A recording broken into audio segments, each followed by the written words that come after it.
लेकिन उस पपीते की पेड़ के ऊपर सो रही थी एक डरावनी चुड़ैल। पेड़ से पपीते गिरने की आवाज से उसकी नींद टूट जाती है।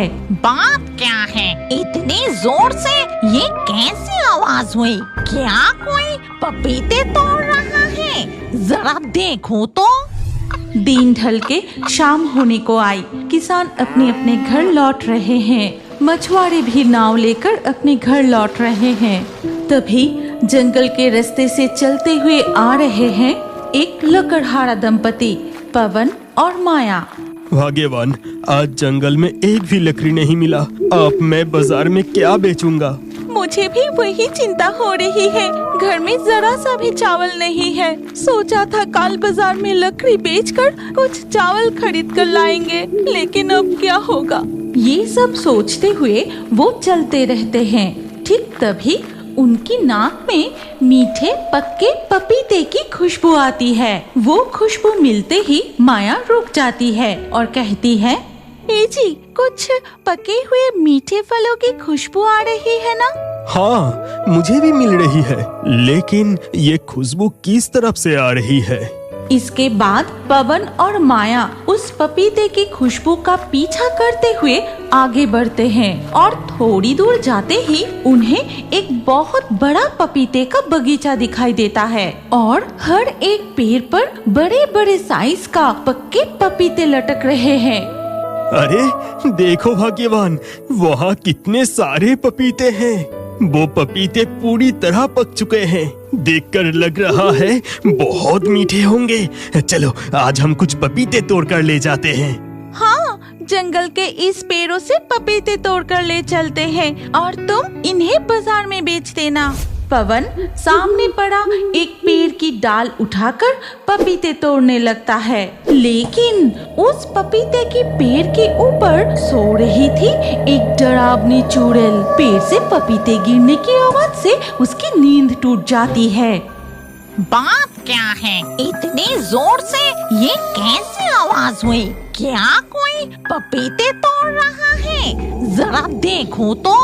चुड़ैल झांक कर देखती है कि दो लोग उसकी पेड़ से पपीते तोड़ रहे हैं। ये देखकर चुड़ैल झट से उनके सामने कूद पड़ती है। अरे बाप रे, ये तो चुड़ैल है। तुम लोगों की इतनी हिम्मत, मेरे बगीचे से पपीते चुराने आए हो? अब तुम लोगों को मैं माफ कीजिए, हम चोरी करने नहीं आए थे।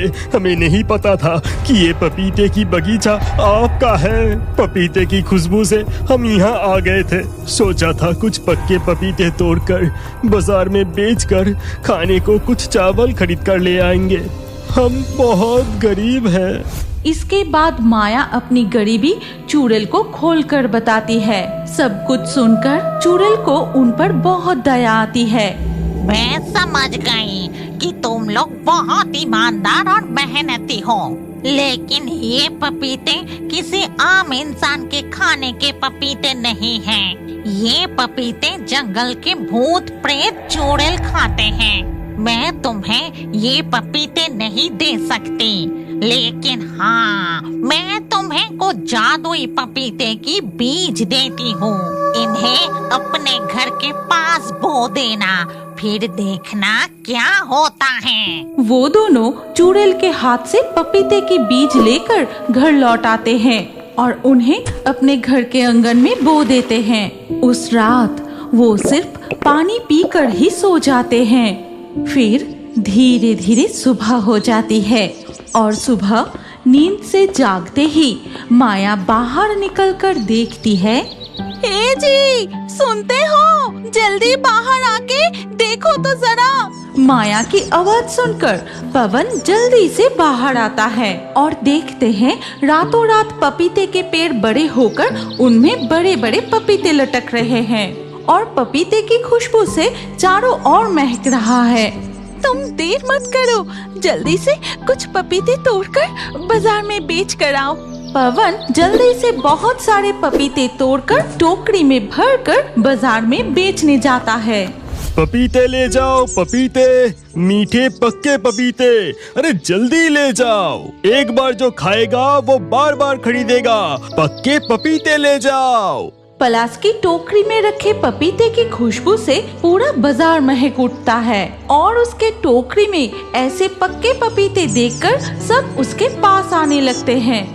वाह, तेरे टोकरी में रखे पपीते तो बहुत बड़ा बड़ा है और पूरी तरह पक भी चुके हैं। लग रहा है बहुत मीठा होगा। इसका दाम बताओ जरा। एक पपीते की दाम मात्र 20 रुपए। अरे काका, मेरा पपीता बहुत अच्छा होगा, लेकर तो जाओ। देखना, पपीते खाने के बाद कल फिर मेरी दुकान पर खरीदने आओगे। इस तरह एक एक करके पवन के सारे पपीते बिक जाते हैं। फिर वो चाल, दाल, अनाज खरीद कर घर लौट आता है। भाग्यवान, देखो मैं कितने सारे सामान लाया हूँ। आज तरह तरह की खाना बनाओ। बहुत दिनों से स्वादिष्ट खाना नहीं खाया।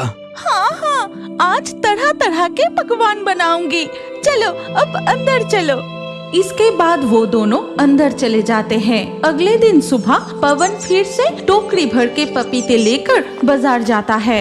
ले जाओ, मीठे पक्के पपीते ले जाओ, पपीते ले जाओ। पवन भैया, कल तुम्हारी दुकान से 2 पपीते लेकर गए थे। बहुत स्वादिष्ट और बहुत मीठी थी। आज मुझे और 2 पपीते दे दो। ठीक है, ये लो। आज भी पवन के सारे पपीते बिक जाते हैं और इस तरह धीरे धीरे उनके घर की गरीबी दूर होने लगती है। और पवन के इस बदलाव को कई दिनों से देख रहा था उनका ही पड़ोसी शंभू। बात क्या है, रातों रात पवन की गरीबी दूर कैसे हो गई? उन्हें तो ठीक से खाना भी नहीं मिलता था और उनके घर के आसपास तो कभी पपीते के पेड़ नहीं देखा। जरा देखूं तो मामला क्या है। फिर शंभू जाकर छिपकर देखता है पवन के घर के आंगन में बहुत सारे पपीते के पेड़ लगे हैं और उन पर बड़े बड़े पक्के पपीते लटक रहे हैं। बाप रे बाप, कितने सारे पपीते के पेड़ और कितने सारे पपीते। नहीं, ये बात मेरी पत्नी को बताना पड़ेगा।